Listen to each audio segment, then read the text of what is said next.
Good morning. Now I am going to explain you tangent law. See here, consider a simple pendulum of bob mass m, string length L, freely suspended. The bob is pulled aside through a small angle theta by applying a horizontal force F. So, the bob of the freely suspended simple pendulum is pulled aside through a small angle theta by applying a horizontal force F. At this position, what are the forces acting on the bob of the pendulum? Look here, the horizontal pulling force acts in this direction, weight mg acts in the vertically downward direction, and tension in the string acts towards the point of support. So, if you pull the bob aside through an angle theta by a horizontal force F, it is in equilibrium position at that angle, right? So, all the three forces, they are just balancing one another. So, let us see how they are balancing. Let us divide this tension into its components like this.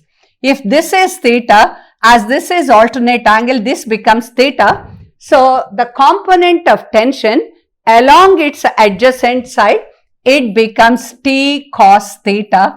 Along this opposite side, it is T sin theta.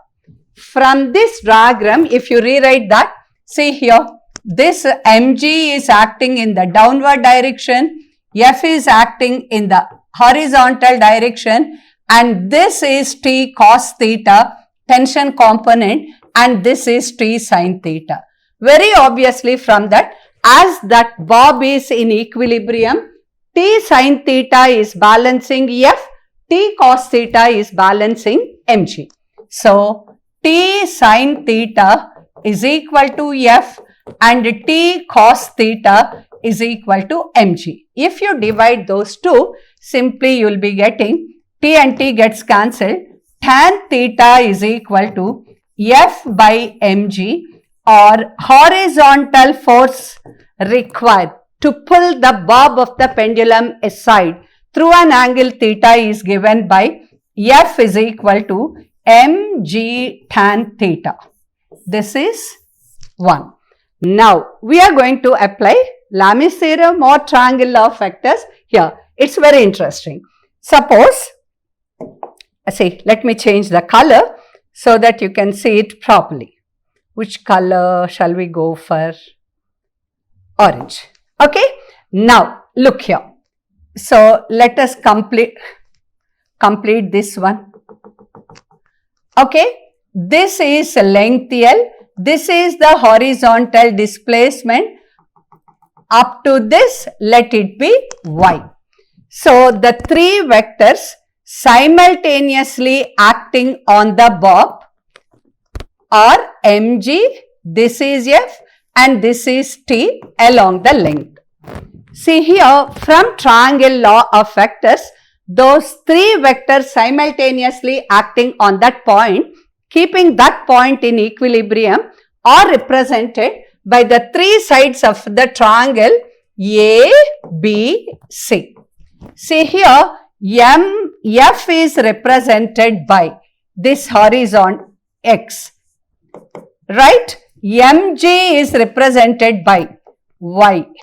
So, this is equal to mg by Y. And finally, tension is represented by length. This is very important equation once again. From this, what do you get? F is equal to mg into x by y. X by y is nothing but your tan theta. So, whatever is asked, you can just find it out. And another one is just from this, we can say T is equal to square root of F square plus mg whole square. From this diagram, T is the equilibrant of F and mg, which are at right angles to each other. So, T's magnitude is equal to the magnitude of the resultant of F and mg, that is root of F square plus mg square. So, if you understand, if you have the picture of this slide in your mind, you can do magic with the problems in subsequent chapters. Thank you and bye-bye. I'll stop here for today.